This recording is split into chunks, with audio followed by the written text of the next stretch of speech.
I guess the first thing I'll say is what struck me about your answer is that probably your story of evolution of race consciousness is closest. That story is closest to my own story. Mm, You know, I think both of us had a really early on awakening, and you were in an environment kind of surrounded by racialized white people. I ended up in a similar type of environment right. through being in gifted classes, and all this stuff.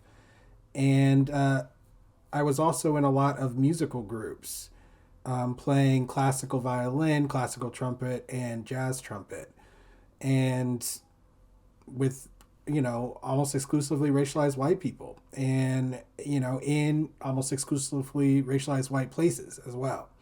So it's Mm, very interesting kind of scenario because just like you, I was also bumping into racism and discrimination and white supremacy at every turn. And sure. just like you described, like having to kind of navigate and like figure out, oh, this person's not really my friend and this and that. I didn't have really anyone to discuss these things with. You seem to have the support of Yeah, your family to help you through sure. that. I definitely didn't have that. And so it took a while for me to kind of put all the pieces together and also to come to an acceptance Mm, of this power, this beast, as you put it, um, for what it was and what it meant for my life as a yeah, black man living in America. sure. It's it's a lot to unfold, man, because you know, and I appreciate you sharing that with me because I mean, the exchanges that we have, you can run through about 30,000, stigmas and perceptions and things about people, and see where you place them and everything. But I mean, you telling me that helps me out quite a bit. And I really appreciate you sharing that with me. Um, you know, I think as we grow, black men, and I think as black women as well, and I can't speak for everybody in regards to this, but I think in our control or our area of growth, I think that we have intention to become these individual successes, right? We want to, especially for me having children, I want my kids to be the best. I wanted to be the best, when I played sports. And I too, I can relate to you as well. I played instruments as well. I played piano and I played trombone. And, which trombone's a pretty cool instrument. So if anybody's listening, that's my thing. I really enjoy playing it. Piano, not so much. But um, I think we all want to strive, and I think a lot of the obstacles that I had faced really put a damper, some days, because I would go home and think about these ordeals, about how people would talk to me or the trouble that I used to get into. I mean, if I told you the I right now, if you was to ask me about my elementary school experience, I would tell you I was fighting the entire time. That's my experience. I don't necessarily remember too many situations where I was learning multiplication, or learning certain type of mathematical skills or grammar, or I or history, right? And that's in my neck of the woods. I don't necessarily remember a lot of those in from first grade, excuse me, from kindergarten until sixth grade. I don't remember those experiences, but I do remember as soon as the teachers let us out the gate, I knew somebody was out there waiting to fight.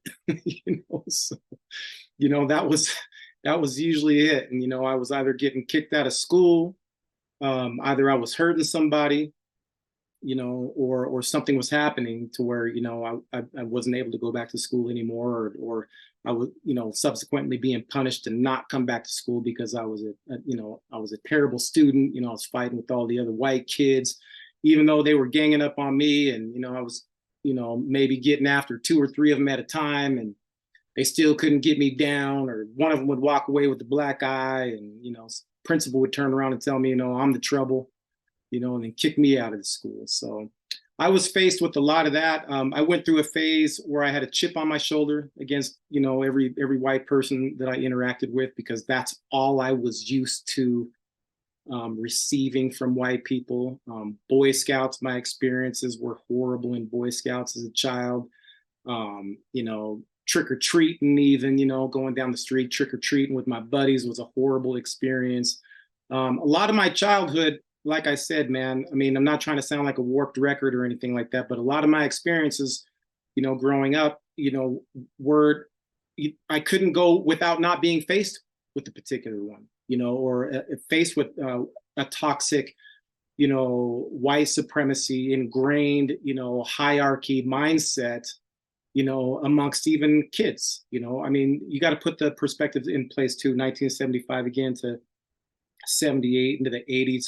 And then you have, the predominant religion that is here too as well, which is the Mormon religion.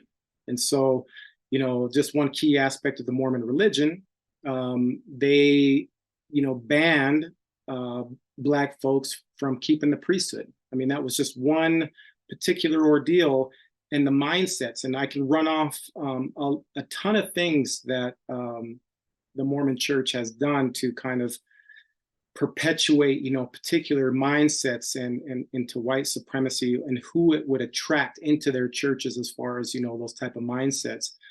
Because I faced them, like I said, I would have a couple of buddies in the neighborhood that were white, and try to go over to their house and was not allowed to go into their house. And the parents would specifically tell me, because you're Black, you're not allowed to come inside. And those things were told to my face, and not being able to understand it at the time when I was a child.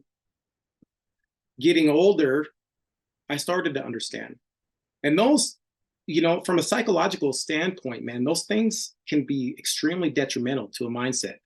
It can really peel you back from what you're trying to do, and luckily for me and my family, I had, a very strong support system, including my father, that he used to put his foot down, and he was always there. He was always, as much as he could be, he couldn't run around the neighborhoods with me and, kind of coach me through every little incident, but when it happened at school, he was there. And I would listen to my dad speak, and I would listen to the way my dad, held his head high, and his shoulders back. And he would look at these white men in their face, and these teachers, these same individuals that were, dogging me out in class, dogging me out in the hallway, dogging me out because I got in a fight. And then my father would stand there and say, hey, look, this is what's really going on here. And then once my father started breaking that down and telling these folks how it was, it almost empowered me to be the same way. It was an immediate mirror emulation of my father, at that point. It got me in a lot of trouble into high school, because now I started to get in a big mouth, and I had that chip on my shoulder, and I really knew how to start speaking to these cats that were, talking to me crazy, and it got me in a lot of trouble. But yeah, man, I don't want to be, I think the biggest thing that I'm going for here is, yeah, it sucks, right? I mean, it does. It absolutely sucked. When I look back at it now, it sucked. And I asked myself, and I asked my father, why did you move here during that time? Because it sucked. When we used to go back to Alabama, we used to spend time down south with my kin down there. It was, man, we had a blast. I mean, I got fantastic memories down there. It's just nothing but a neighborhood full of Black folks, and they would be in reverse. Don't cross the tracks, because then we're going to get in trouble over there. And as long as we stayed on one side of the tracks, we was cool. So that was a different lifestyle. So when I was here, I dreaded it. I hated being here. I dreaded it. Fast forwarding, and I can touch back on some high school experiences, but in the military too as well. When I can tell you some military experiences. But when I finally ended my career in the military, here it is 2 decades later after I graduated high school, after doing a full career, that I decided to come back home. I decided to come back here because my family was here. I was seated here. I was rooted here. I had built professional relationships here. I'm invested here, because that's what I had worked for. Because in society, we expect individuals to become somewhat successful in life. And I didn't let any of that deter me from my individual success. And so it actually made me a lot stronger. And it made me probably quadruple, vigilant in regards to how to deal with certain situations. I mean, I got a 15-second rule, man. I could smell you in about 15 seconds. And I'm quick about it too. And if you're not willing to work with me on a particular incident, then I'll next you that quick, and that got reinforced. That kind of mindset got reinforced from the military too, as well, so moving up in the ranks, some of my deployments, military experiences and stuff like that. And of course, there's a ton of racial experiences in the military too, and they're unplugged in the military. They're just straight up raw. So a lot of people say it's one team, one fight.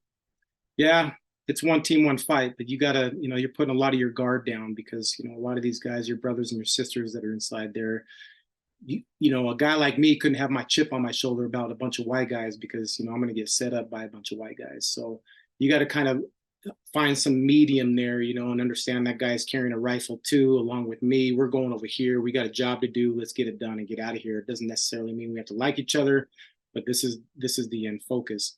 And so those type of mindsets and having that type of atmosphere for, like I said, 2 decades of my life, allowed me to build particular groups like what we were just involved in, to speak with other individuals. And some of the things that I facilitate, some of the, TV shows that I've been hosted on, and some of the other talks, radios and stuff like that. My biggest passion is to come to that merger. I don't want Black America to just open up the door and just trust every single individual. I want to teach you on how to find a variance in regards to an individual that you can work with, because we're working on the same goal here, believe it or not. On the white side of the fence and our side of the fence, we're working on the same goal, but we're so turned into each other, we don't necessarily see, that we're actually working on the same thing. And so that's a lot of my work that I'm doing now. And it's working, surprisingly enough, it's working. There's, I get some pushback on both sides. Of course, white supremacy is always an automatic. There's always going to be a pushback on, the white supremacy side. And there's a lot of white individuals that are temperamental about certain things.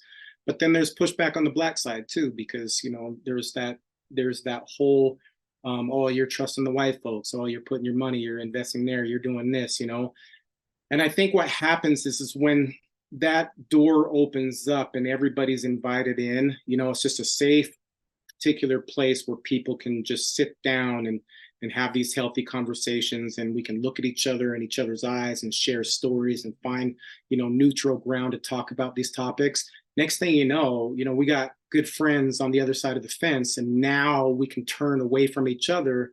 And now we can move forward. And so that's my objective. And I'm not saying that, we have to turn back and trust these individuals wholeheartedly. I've just come to a different type of skill set in my life and the way that I've been brought up to identify my profession and the things that I do aside from this.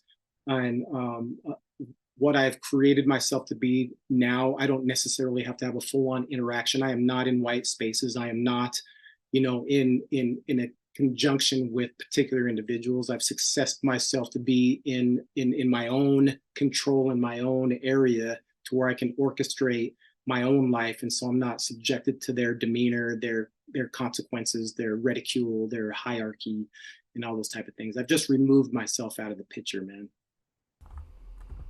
Very, very interesting. I wrote in here kindred spirit because you truly are. Kenny the Partitioner, I'm going to call you. Hey. So Jiu-Jitsu Music said, curious what you feel about identity or bias-based bullying and derogation in general. We all deserve equal love and respect and consideration, in my opinion. Do you agree? I mean, yes. I mean, of course. I mean, that's a point blank answer right there. The trick is for us to get there, because what's happening is say for instance, one side is pushing for this equal treatment or this equal justice, and not saying that we have to be careful, but we have to be mindful that that push might be pushing too hard and over, right? And we're might be stepping on boundaries or might be stepping on grounds. I think a better aspect to equality is not pushing somebody else out of the way, but simply taking what is ours, because it's there already, right? I mean, it's everything is there for our picking already. It's just a matter of there's a gatekeeper there or a particular individual or mindset that is keeping us from that, right? It could be within the Black community. It can also be within the white community. There's somebody there that's standing there that's making it more difficult, or they're changing the rules, they're moving the goalposts, and they're doing different type of things to keep you from that success, right? So being able to identify those individuals is simply as much there are people there that are innocently trying to share the same space as us as well, right? And that's what I mean by teaching individuals on sharing that space with those individuals, but the particular individuals that is holding it from us, that's the ones you want to take it from. That's the ones I'm trying to talk about, that you take it from. Move into those spaces, move into those areas, like where you were talking about with your legal history, some of your professions surrounding that. There's a lot of us that at one particular time, far and few between in any judiciary, judges, attorneys, lawyers, and stuff like that. So, we have to move into these places, and we have to kind of take what's rightfully ours. We can't just sit around and wait for somebody to take it. So a long answer, yes, I do believe that everyone across the board, but us particularly as far as Black people goes, I think we're just as much deserving as anybody else, and nobody should be holding that back from us. And those things, those items that we strive for success in our life, they're there, and they're there for our taking. And I just want to emphasize that they're there. We just have to get up. We have to mobilize. You have to move and take what's rightfully yours. Yeah, it's an empowering perspective. I can't say that that's been my experience, Kenny. I can't say that I have experienced things that are there for the taking uh, that I wasn't absolutely barred from.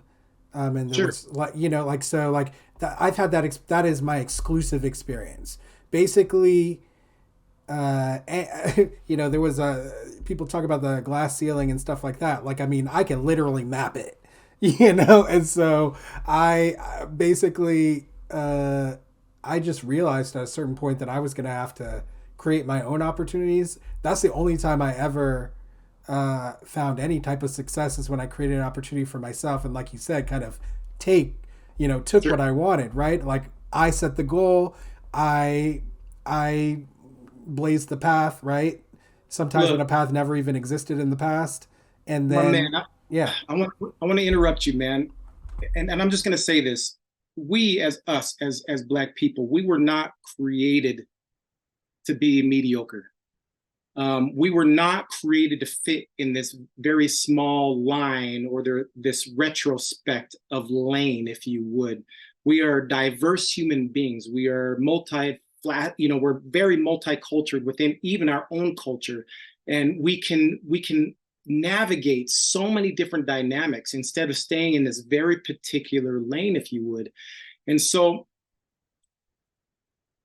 in this mindset that we have to stay on this one path moving upwards, or however you want to describe it, if you're this narrow focus, if you would, there is nothing, you need to trust yourself to get off that road, laterally transition, and make your move, because we are equipped to make that lateral movement. I mean, yes, we could get as a Black man. Yes, I have faced that same dynamic as you in the military. I could tell you numerous amount of times that I was shut down for promotions, and I didn't necessarily really know why. Looking back, I have my cues, and I have my hints and my understanding. But yes, you're going to hit a roadblock, but that doesn't mean that the road stops there. We could climb, we can move, we can go to the left, we can go to the right, we can go to the right and immediately find another wall. We are designed to move that way. And I just want, and I say this with the utmost passion, man, as Black people, we are designed for that. It's not that, that's not our cripple, that's our super strength, man.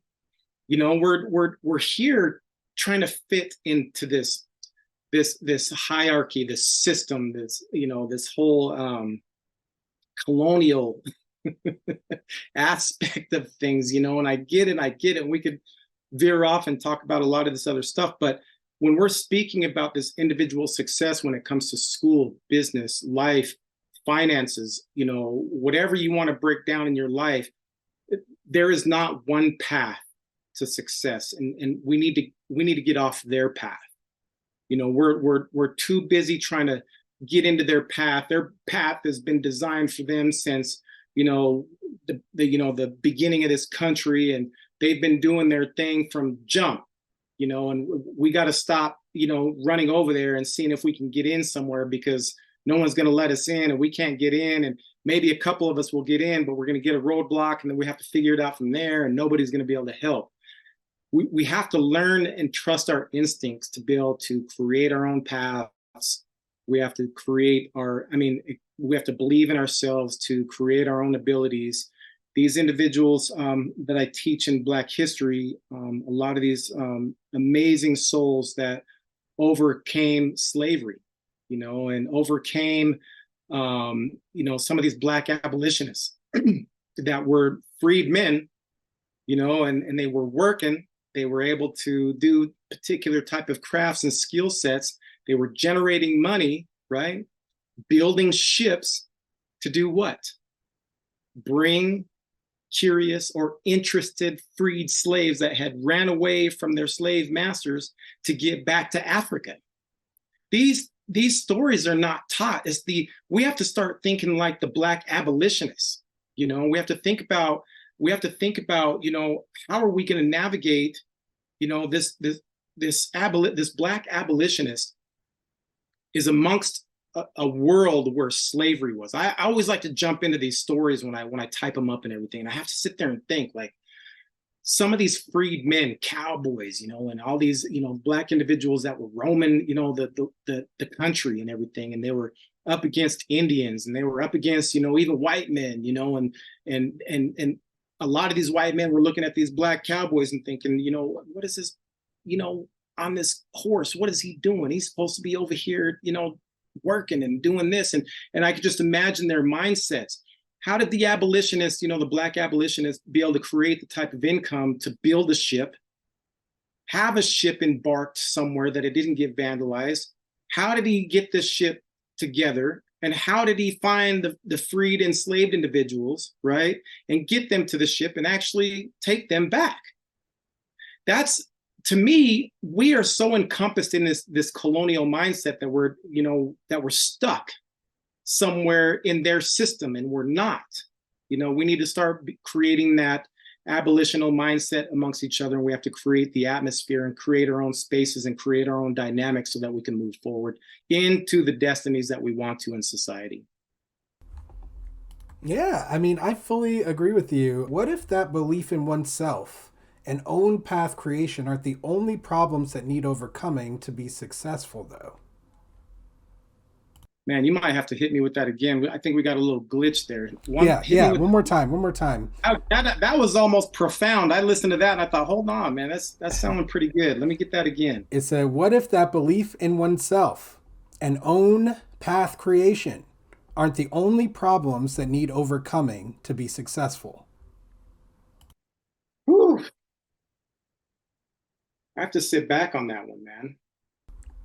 To be honest, that's exactly what I was thinking about when you were talking, because, and this is where kind of my expertise comes into play as an educator, especially as a mathematics educator. What a lot of people don't realize is that when you're teaching mathematics, you're literally teaching the raw logic of everyone's thoughts. A lot of people don't realize that mathematics maps onto everything, including your thoughts.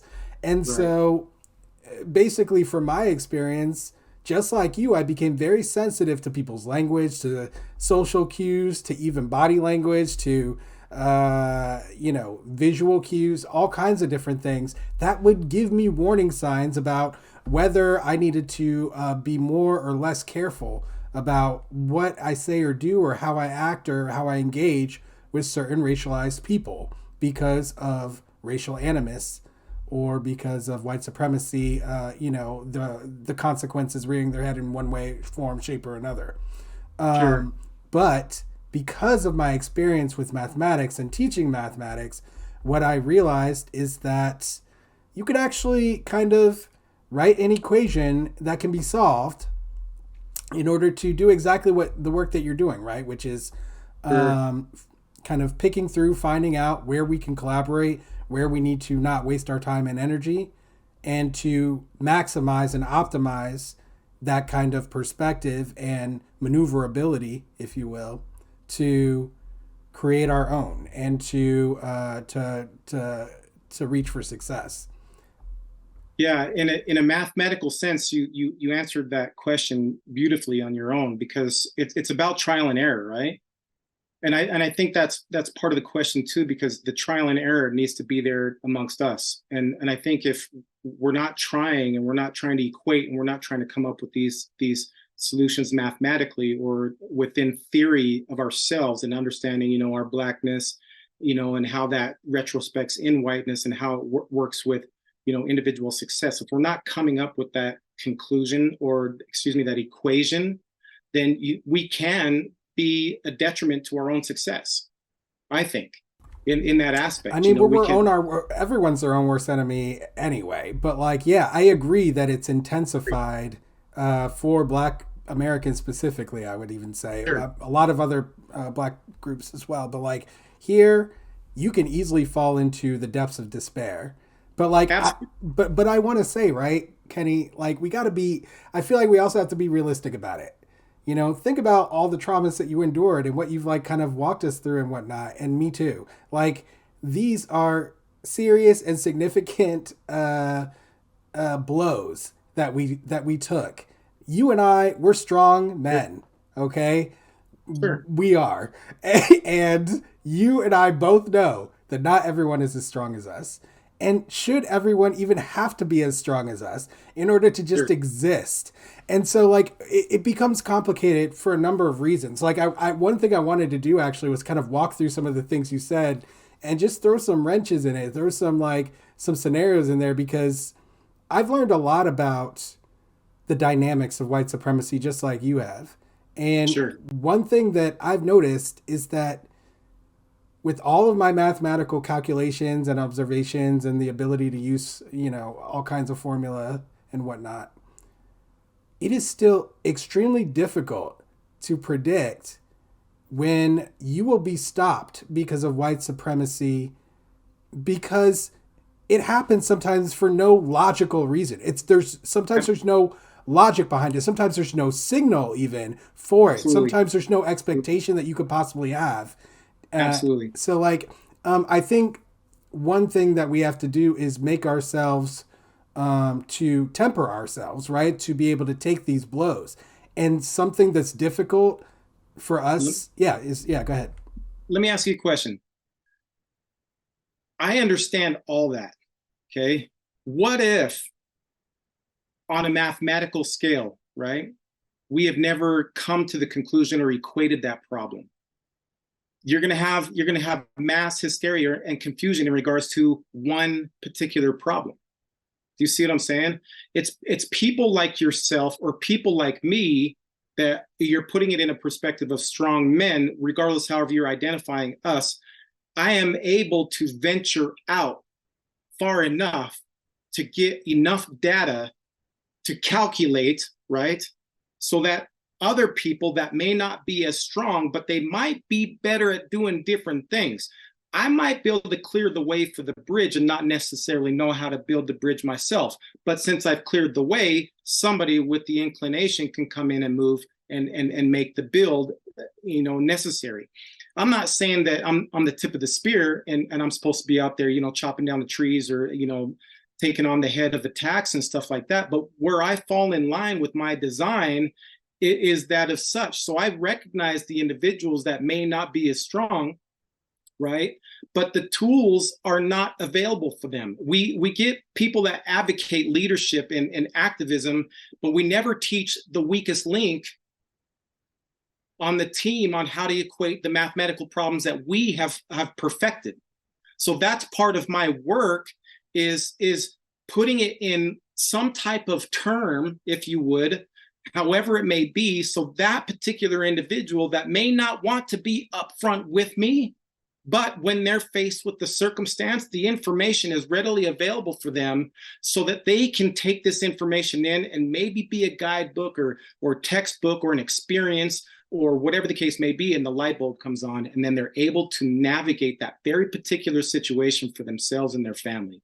That's what this is all about. When you're relating it to the mathematical terms and that individual that may not have the skill sets or the knowledge or the brute or the courage to face this white supremacy ordeal, because I get it, a lot of people may not, and I get it. A lot of Black folks are tired. A lot of Black folks don't want to deal with it in the first place. And so, and some folks just want to live a normal, happy life in what is normal to them, away from these restrictions and the misfortune of not being able to have the successes that they want based on some white supremacy or racism that's holding them back in that particular area. So for me, again, I want to create that path. I want to create that path, and I want to get the tools. I know what the tools are needed for that, for us, for myself, you, and other people that look like me. I want to get those tools together, and I want to get the pieces together, and then I want to leave the blueprint there for you. So when you come along and you see that there, you know exactly what to do. That's amazing. And it's invaluable, priceless work. So thank you for doing that. And do I even want to be in that scenario? I said to myself, right? Well, I was just going to say that as soon as you had to hold up the mirror, because that's the thing too. I mean, gosh, man, I'm sorry to hear that had happened. That sucks, man. And I hope you were able to. It sounds like when we had talked off screen, before, and we've had our interactions, that you've been able to have, some lateral movement. You've done some other professional things, and you've been making some great moves and stuff like that, which is incredible. It's unfortunate, because once you see that of an establishment, why would you want to be there from the get-go, right? And so that's a lot to be said. But we also have to recognize, man, so many of them have strongholded so many different positions. They've gate kept so many of these positions in white spaces when it comes to, judiciary, attorneys, lawyers, doctors, all these different types of professions. They've kept us from these particular jobs just from the actions that you had experienced, right? They're just going to come up with this astronomical imaginary mountain, and they're just going to keep throwing it at you with these ridiculous questions. When's the last time you tied your shoes? I don't know. Well, do you lace over it or under? Well, I actually lace under. Wrong answer. I actually want an employee here that laces over. They're just going to move the goalposts. They're going to make up their own rules and do things at that point. But having the skill set and the things that you're doing is not the inhibitor, because once we're starting to venture out further and further and further into those spaces, more than likely we're going to have those encounters that are even going to be stronger and stronger and stronger. So like I said, going back to the work that you're doing, and it sounds like, we're both on the same parallel here. If we can get more of us, right? If we can get more of us to realize this and get into those spaces, then those areas that we're walking into, we're no longer alone. We're amongst ourselves, right? And then we can push further. It's just like venturing out. It's like scouting out. There's a couple of us right now that are scouting out, and we need the rest of us to move up. It's kind of like we're getting there, man. I mean, it's early days. I feel like people have been doing this work for a long time, but like we're just Absolutely. At the point where I think a critical mass can be created that you're talking about there, and so Absolutely. it's exciting. Absolutely. I'm very hopeful. I'm very excited about it. You know, I we agree. haven't really talked about it that way maybe yet, but like I want to make sure I say that out loud and let you know that like your work inspired me and excited me because I have been looking for someone who was on the same wavelength as me. And I'm humbled, bro. yeah, I truthfully, really man. I am. mean, it was exciting for me to just find you, and so the fact that you're here right now, that is a testament that you know that the vision that I had for the role that I can play in this fight was a true vision, and so that's what you've done. Your presence here, that's what it means to me. Well, I appreciate it, man. You're, you know, what you're saying about the excitement is truth be told, man. I mean, because just in my little small neck of the woods, you know, that I'm doing and where I'm moving and the things that I'm working on, I have seen so many Black folks, you know, step up to the plate, you know, contacting me. You know, they have questions, they're asking for professional resources, you know, so, the things that, you know, that we're able to navigate each other and do these things. And when I see these particular individuals and when I meet them, or when I do calls like this, or when I do FaceTime, or, you know, some folks I get on a personal level, like I said, we're FaceTiming, or we're actually communicating on a different level. It is exciting, man, because we're not alone. How you and I are thinking, we're not alone in this venture. And there's a very clear distinction too. And I'll circle back to that push on both sides. You know, of course, we're always going to get the push on the white supremacy side, but you know, we're getting a push on the other side too, because you know, I'm not saying there's an extremist on both spectrums, but there are particular individuals that would rather stay where they are, and that's fine. And I'm okay. And I'm even okay that white supremacy wants to do their thing too. I'm okay with whatever they're doing. It's that they're not going to get in the way, or they're not going to define, you know, any longer what we can and cannot do. They are And never so going to that accept that, brother. They are never going to accept that. That is their existence, is defining what we do. That is tough. the way that they exist, is by trying That's to tough. define. Huh? I said that's tough. Yeah, I know You know, it's over. Like I want to use some me and you. colorful words, you know, that would come out of my military mouth, man. But I'm gonna keep it clean for you, okay? But I mean, I'm gonna keep it 100% clean, man. I just it's tough for them. You know, whatever they got going on, and whatever glorified world that they thought they have created for themselves. And you know what? It's time for us to move in, man. They got a new neighbor. You know, I we're agree, coming bro. in. But like, we'll see. We'll see if they accept the new neighbors. They will raise the land and salt it, brother. They would rather.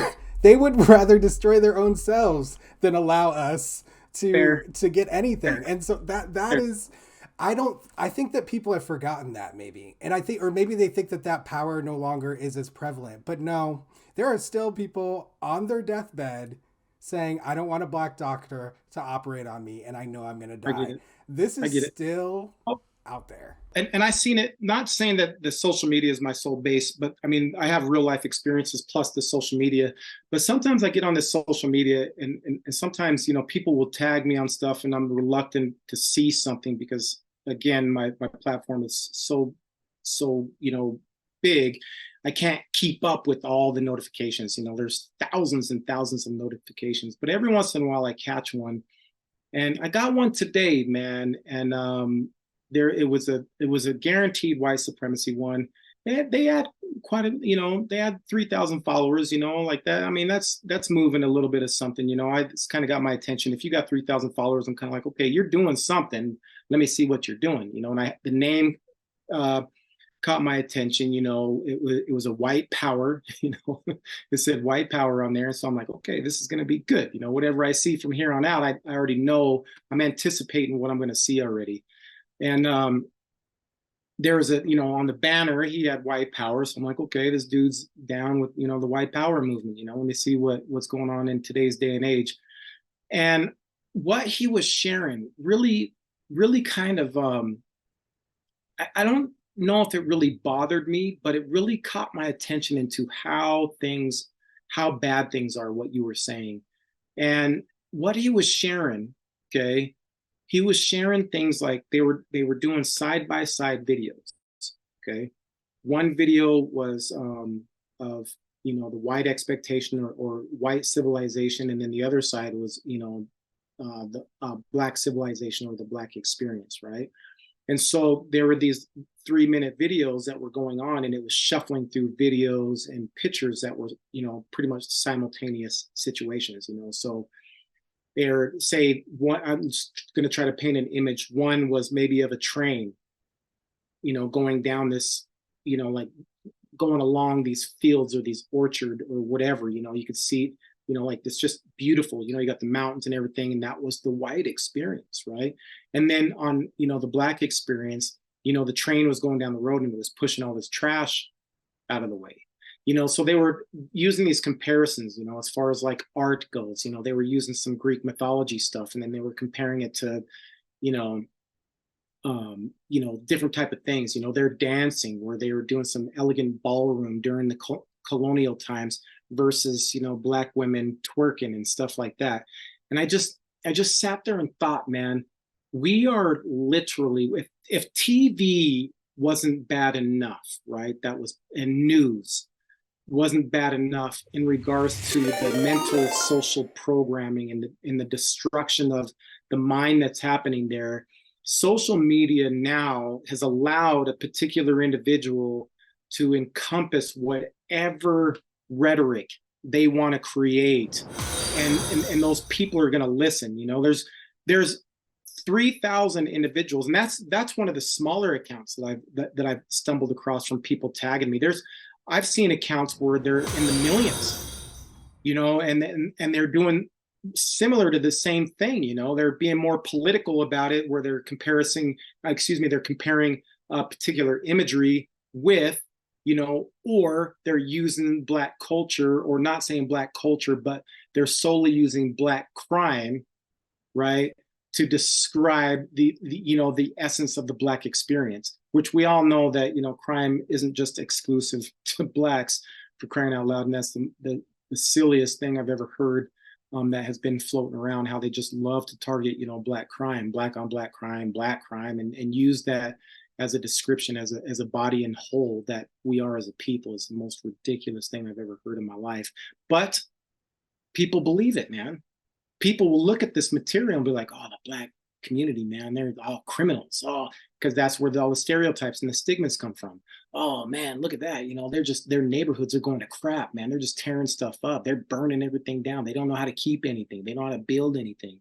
And they just have people just absorbing this information, man. So on one notion, we're pushing forward.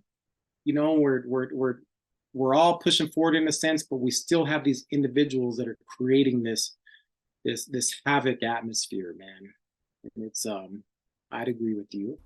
Yeah, it's never been easy, and so the journey will be fraught, and it's gonna have peaks and valleys as per usual. 100%.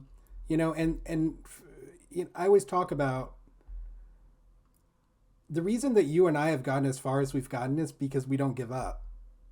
Like that's like not in our it's not in our DNA. And so like, Agree with that. yeah, so like, I think that both of us are ready to see this through as far as we can possibly take it, and we've already come to terms This with that. this journey, this public journey for me, like started 4 years ago when I started doing TV and, interviews and radio and talk shows. I've been doing public speaking and everything that I've been doing. This journey started 4 years ago, and it's not a bug. It's just I've just came to realize my whole life experience, has led me up to this point. Military, my childhood, and everything that I've been doing has led me up to this point. So I have, probably within the last year, I was thinking to myself the other day, I'm like, man, I wonder if I'm just going to put this down, and stop doing this, and am I going to, like just leave it alone and not bother with it and educate people? But then I get another email. It's kind of like the whole Batman syndrome I have, like I get another email where, somebody in a small town, my son is exposed to this racism, and something's going on here and he's being mistreated, or I got pulled over, or just this morning I got an email from an attorney a new attorney that's fighting for some civic rights for a Vietnam veteran, a Black Vietnam veteran. And so he literally emailed me to ask me for, advocacy for Black veterans, and so of course I have that information, man. So I grabbed all the information I have, I put it all together with the numbers and everything, and I fired it off to him, And it's those moments that I sit there and think, I can't, man, I can't walk away from this. I can't. I have built myself up to become this resource, and I've built myself up to become this avenue or a beacon for people to come to. Now, this attorney, he's not Black, and he's still coming to me like, hey, very respectful, Mr. Akers, blah blah blah blah blah, talking to me in a very respectful manner. I've come to an end of helping this gentleman out. The things that we're up against, and he used the words "we" because he is part of the team with this gentleman, and so immediately I can't look at this man and turn my back to him just because he's a white man. I have to look at him and be like, look, man, this gentleman is genuinely trying to help out one of us. So the least I can do is get him the proper tools in his hands, and he may not have ever been down this path that we're going or off the road, but here he is off the road. I got to give him the tools.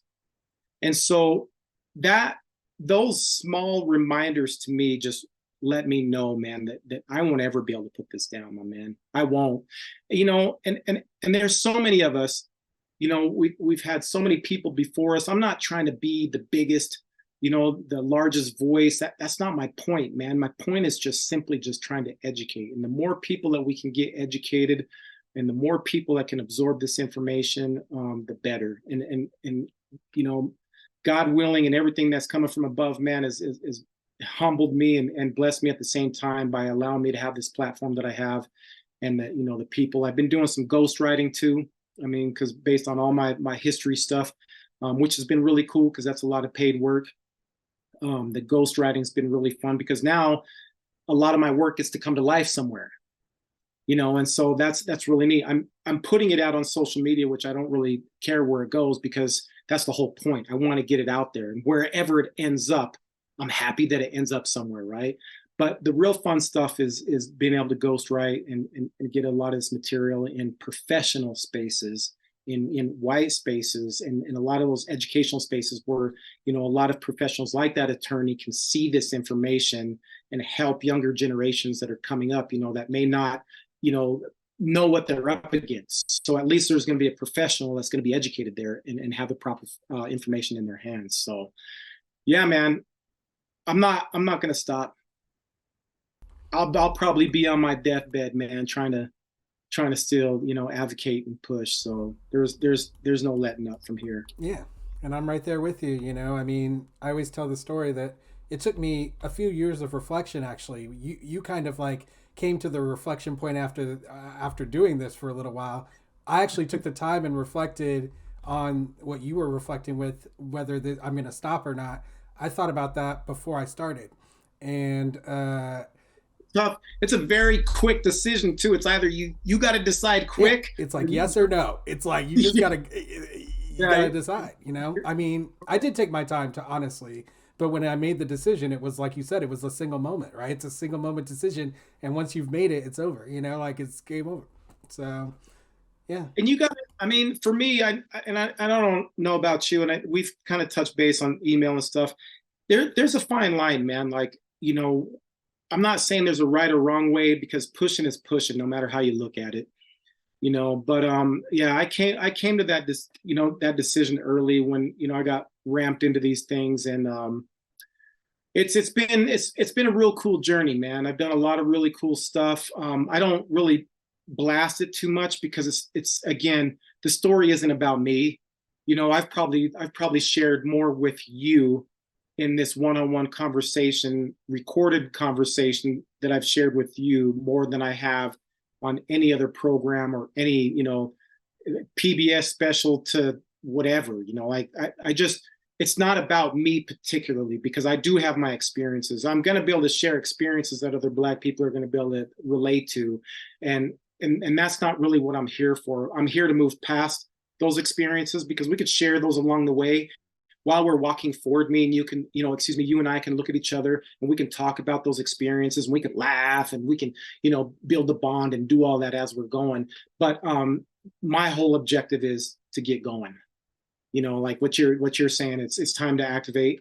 I don't care if we don't even have a plan. Let's just walk, let's go, and we can figure out along the way. And so the more people that I can activate and mobilize and get in that direction, and not talk about me necessarily, because I rarely, do. Like I said, I'm humbled by this, because this has been a full-hearted, conversation. Like I said when we spoke earlier, that's probably the most I've talked about my childhood outside of my personal family. So I appreciate you allowing me the platform to speak about that, because I necessarily really don't talk about it much. That's why I But create this space for these type of revelations, because ultimately, listen, I understand what you're saying about keeping a perspective on moving forward, but yeah, I think, and just follow me on this now, are we really moving past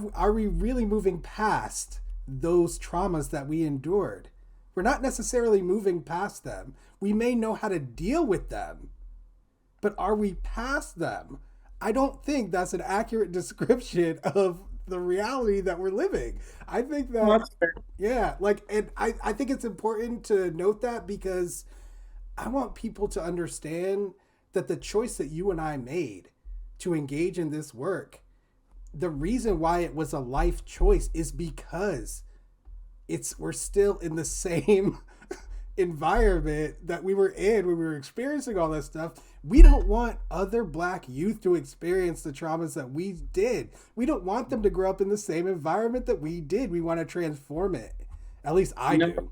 That's There, my goal for sure. you're right there. But I mean, if you look at professional development, I mean, because I'm using a lot of my military experience, because like I said, I wasn't in for 2 years. I got a full 2 decades. I made a full career out of it. So I was in, and I got a lot of training and stuff. There's it's about callousing the mind, right? And I'm gonna just I want to emphasize on that, because trauma, pain, and the things that we endure, it's about finding that trauma, finding that pain, and finding that that inhibitor that could stop us mentally from doing what we necessarily want to do in life, and callousing it over. We have to be able to callous it, because it's ours, no matter how you want to change it. Like my experiences as a child, and the things that I had experienced going through elementary school, and the things that I had experienced in the military and throughout life, and even the bank experience that I had shared with you too. I have to learn how to callous that over, and say, okay, that was a moment in time in my life.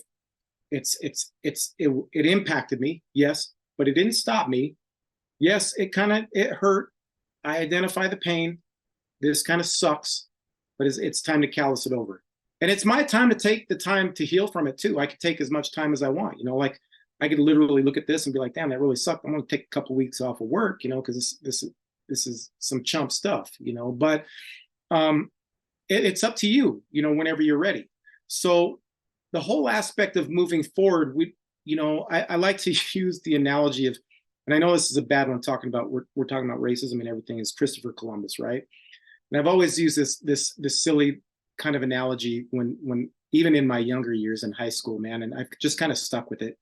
I can imagine, right, Christopher Columbus on the pier, right? They got the ships up, and they're doing their thing. They're getting all their stuff on to make this journey and everything. And you have individuals that are on the pier. You got males, females, or whatever, and they're yelling up, Christopher Columbus, the world is flat. You're gonna fall off. You're gonna die. You're gonna, they're using all these fancy, you know, pre-English, whatever, Alf, thou, something.